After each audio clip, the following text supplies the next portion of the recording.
integrating disparate applications to improve service and efficiency. You're going to hear from two speakers today. Of course, myself again, Greg Richards, Director of Marketing with EnableSoft. A little bit later on today, we're going to bring on Larry Nejame, Director of Sales for EnableSoft, and he'll conduct a demonstration of today's technology. Quick agenda for you. We're going to do our best to have you out of here in 30 minutes. We've already covered the introductions. Next, we'll launch into a quick overview of who we are at EnableSoft and what is Foxtrot. We'll introduce the Foxtrot technology. We'll review a case study, and then we'll wrap things up with a demo, and then, as I said, if there's time at the end, some Q&A. So really quickly, who are we? Who are we at EnableSoft? We're about what's possible today. We're a innovator in productivity and efficiency solutions. We've been doing it for the better part of about 2 decades now. We're a partner to nearly 500 banks and credit unions. Our customers include 1/3 of the top 1,000 and 1/2 of the top 100 financially performing banks. And we are based in sunny and warm Orlando, Florida.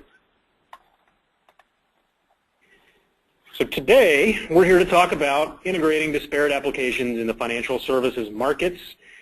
Let's talk a little bit about the current situation. What do we mean when we talk about disparate applications? We're talking about things, all the applications that you might use in your day-to-day life to serve your customers or your members inside of your financial institution. That's things like your core processing system, be it a Jack Henry or FIS or Fiserv core processing system, your lending origination system, maybe that's Calyx or EasyLender, your card issuance platform. We're going to talk a little bit later about a customer who's using Card Wizard for this purpose. Your wire transfer platform, your web platform, that could be maybe your website's back end or any really web application that you are using on a day-to-day basis. Your ATM platform to process transactions and ATM transactions. In each case here, these are all disparate, unrelated applications that need to have data moved within and between them in order for you to serve your members and your customers. Chances are you're doing at least some of this manually every single day. That's copying and pasting data from your LOS to your core processing system or your wire transfer platform, or whatever the case may be. Chances are you're moving data manually to some degree if your systems are not integrated. When we talk about integration, that's kind of today's buzzword. We're talking about really bringing functionality or data from one application to another. Again, in most cases, that's scraping or copying and pasting.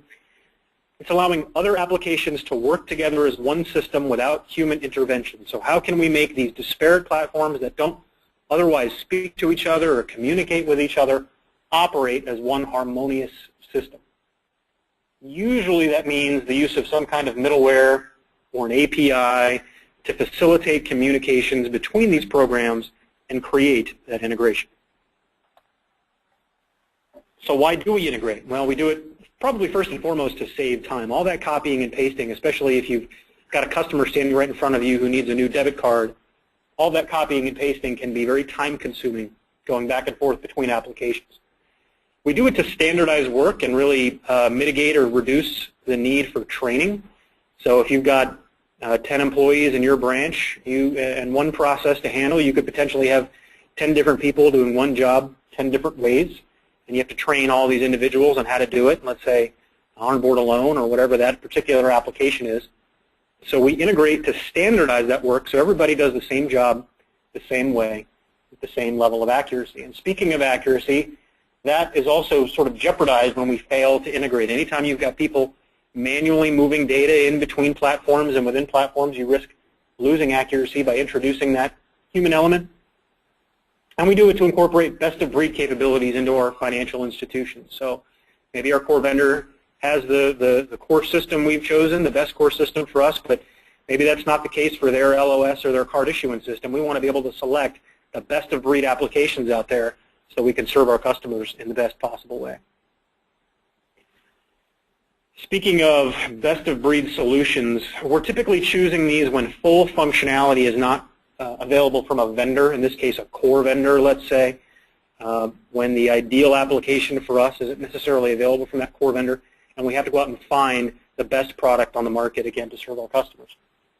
results from a perceived functionality gap or a cost difference. In most cases, that's a big cost difference.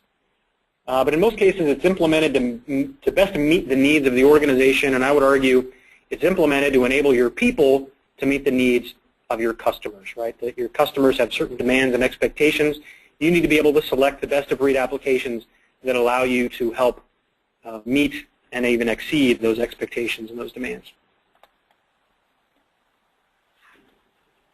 But we're challenged by integration, right? It's not so easy. We have core system customization that needs to be done in almost every case, working behind the scenes in our core system to facilitate this integration. Data mapping, how are we going to get data from one place to another and where is it going to go? In many cases, we're talking about real custom programming, IT-intensive custom programming, or API development that'll eat up the time of your IT team. And then user skill level is a factor. Do we really have the core competencies in-house to be able to create these APIs, let's say, to integrate our core system, our disparate systems, effectively? In short, if we summarize all these things, we're talking about knowledge and time. Do we have the knowledge and do we have the time to create a single integrated solution for us to best serve our customers and integrate our disparate platforms? How you're doing it now, chances are you're doing it one of two ways. We're going to really hit on MUPs, or manually unstructured processes. That's doing things by hand. But we'll also talk a little bit about custom programming. That's those APIs we talked about, or in some cases writing a VBA script, or otherwise known as a macro. Custom programs really to facilitate the exchange and the movement of data between platforms. What's the downside of these processes, especially when we're talking about manual processes, manually copying and pasting and scraping data? That process pulls resources of you away from more important projects. So if you're customer facing, if you're a CSR, you're spending, chances are, more time with your data, copying and pasting it, onboarding a loan, or issuing a debit card than you are with your customer and serving them. Preventing your teams from building value in important ways. So in particular, IT, if you're spending most of your time developing custom applications or APIs for your team, chances are you're not spending your time developing other customer-facing applications or building value in other ways. Costly and fragile. These methods are expensive. What's the value of the time it takes, the 10 minutes it takes you now to issue a debit card? What's the value of the time your IT spends developing a custom program to integrate your core and your wire transfer platform? And they're fragile. They break. VBA scripts and macros break. APIs break. Who are we going to have on hand to be able to fix these integration solutions and fix this middleware when things go awry? Well, I would suggest to you today that you have a third option, and that option is Foxtrot software. We're going to have a demonstration of it in just a few minutes, but Foxtrot is software. It is not an API, middleware, macro, or other program. It is automation technology that enters, changes, and moves data just like a person would. So rather than working on the back end of your applications, Foxtrot works in the user interface of your application. So your core system or your card issuance platform or your ATM platform sees Foxtrot as just another user entering, copying, scraping data between applications. It's totally accurate. There's no data entry errors with Foxtrot. They're secure. So if you're in IT, you can write scripts for your operations team and deploy that to your team and allow them to use it and not have to worry about those scripts being changed or broken in some way. And it's a solution that lets your team focus on building value elsewhere. Spend more time with customers and projects and less time with your data. So just to recap here, Foxtrot is software again, but it's software that works like a digital employee. That's software that works with all core systems, be it browser, emulator, green screen, enters and changes data, again, just like you would. That's why we call it a digital employee, but faster and much more accurately. Allows users to focus on building value. We covered that. More importantly, though, it can be learned and used by anyone inside of about 3 hours, which is important. So let's illustrate this point before we turn it over to Larry for a demo with a case study. This particular customer is a $2.3 billion bank located in the southeast United States.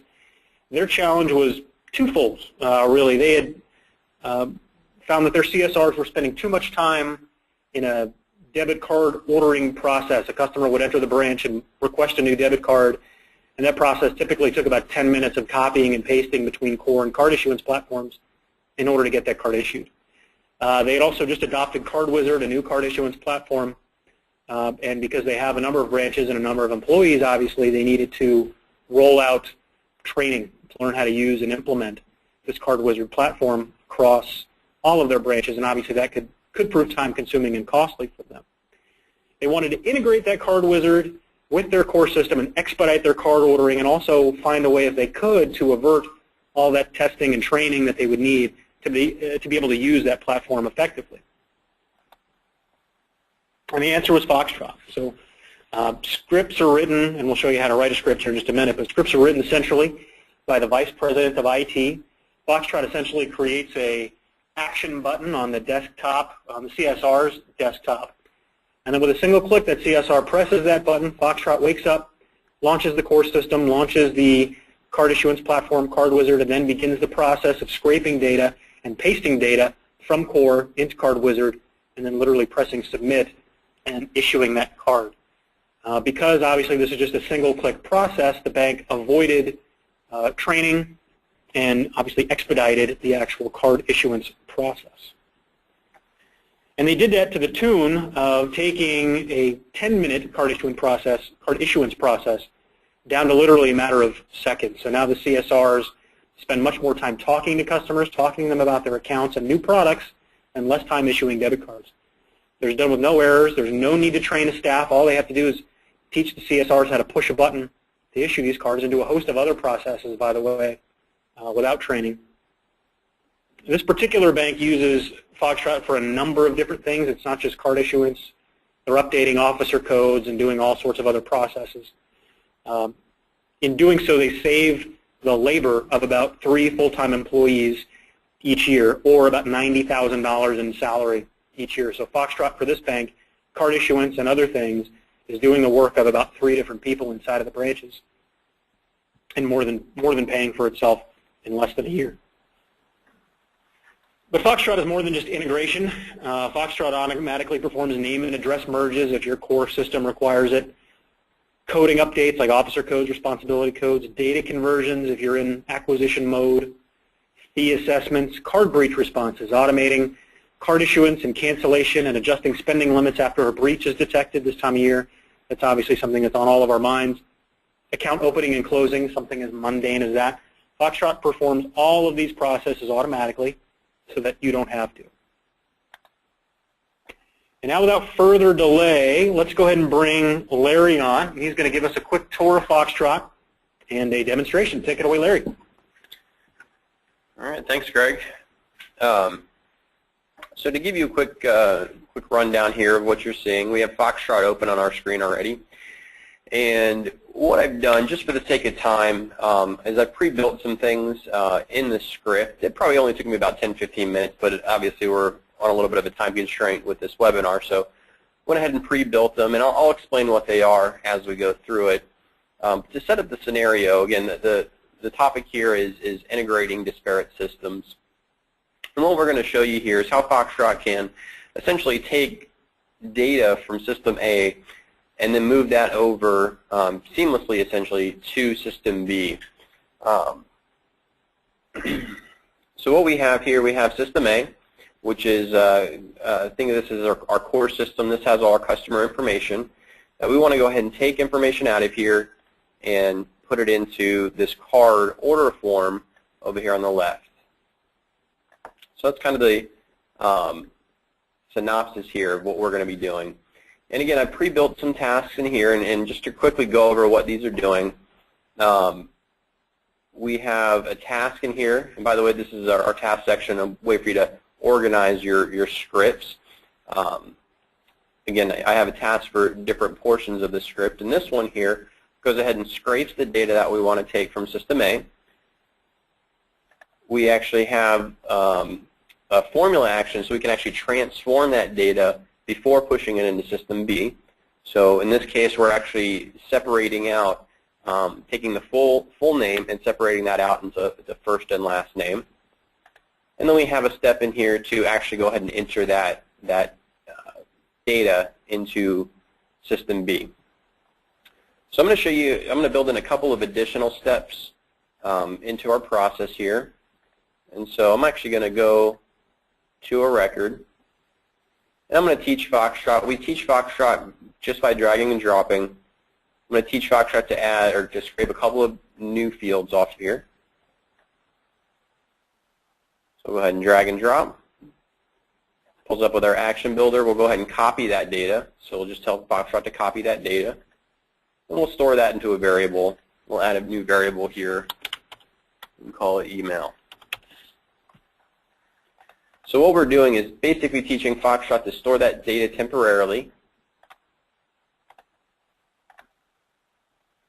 And then once we've captured all of that data, I'm going to do one more field here, do the same thing.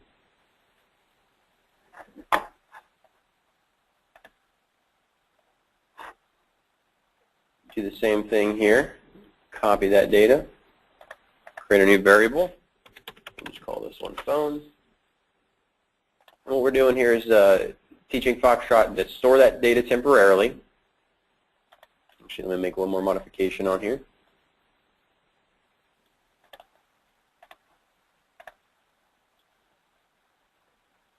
And then we're going to have it input that data into our form over here on the right, or I'm sorry, on the left. And again, we just drag and drop. In this case, what we're doing is going to do a send data and just tell Foxtrot what data it wants to send, or we want it to send.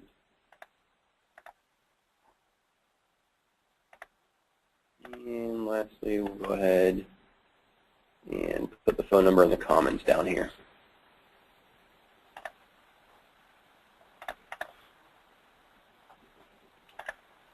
So again, to play out the scenario here, we're taking data from System A, and we're scraping all of that off of System A, and we're going to go ahead and put it into System B. So I'm going to run the first record or two here at slow speed, and we're going to watch Foxtrot run, and then I'm going to move Foxtrot off the screen so that we can see the information moving back and forth. All right, so we'll just go ahead and click play, and then I'll kick off our script. So what Foxtrot's doing is essentially going through those steps that we taught it. Right now it's going through copying the data off of our application. In this case, what we're doing is kind of a one-for-one transfer of that data.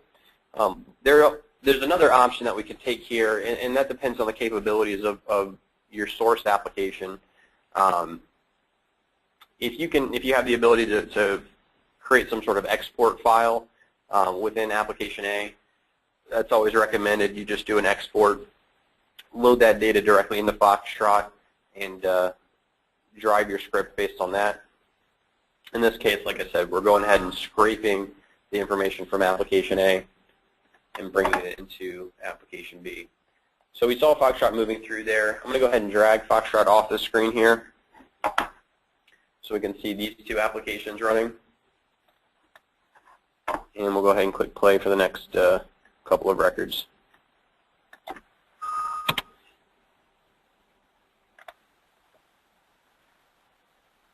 So again, right now, Foxtrot, you can see it searching for the record that it needs. Now, you can't see this, but it's actually going through those individual fields and copying the data. And then once it's copied that data, it'll transform a couple things and then start entering that into our application on the left.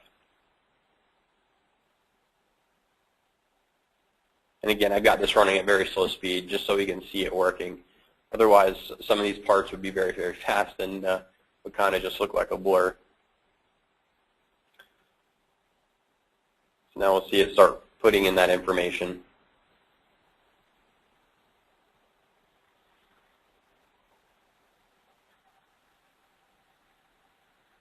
And again, if Foxtrot's repeating the same process just like a person would, just like we would tell that person to handle this. We would literally copy and paste field by field. That's essentially what we're having Foxtrot do. Only we're not having to spend man hours doing it. Foxtrot, again, digital employee, is able to do this work without being supervised or taking a break or getting sick. So we'll run through one more record here just for the sake of time. And I'll turn it back over to Greg. And again, one other thing to note too here, I've got two web applications open. This can be between any two systems. This could be between a green screen in a web interface. It could be vice versa, a web interface to green screen, Windows application to green screen, Windows application to browser, and so on, or multiple. It doesn't necessarily have to just be 2 applications. But with that, I'm going to turn it back over to Greg and let him wrap up. Okay, thanks Larry for that demonstration. Just get us back over to the PowerPoint here, and then we will wrap up. So this would be the time. We've got a few minutes left here. This would be the time in today's presentation. If you've got some questions, go ahead and enter them now into your questions box on your screen, and we will be happy to answer, to the best of our ability anyway, our questions.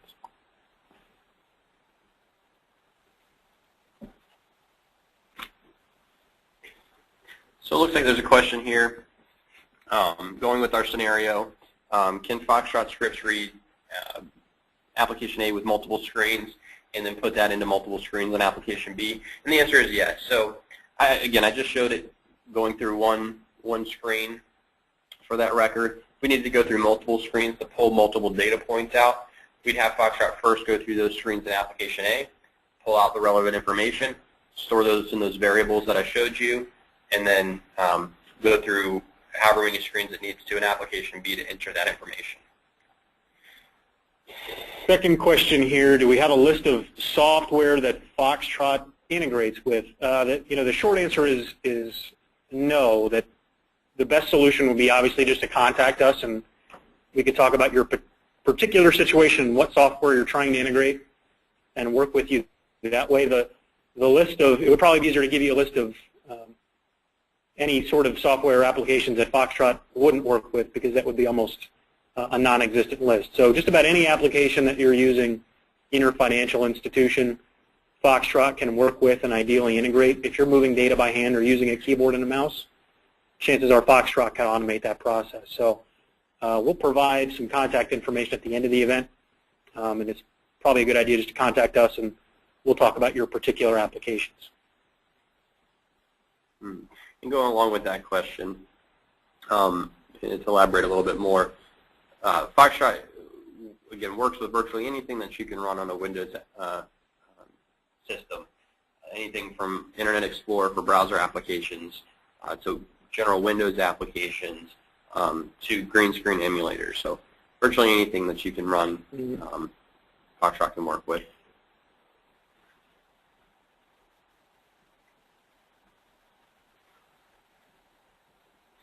So there's a question here about pulling data from PDFs.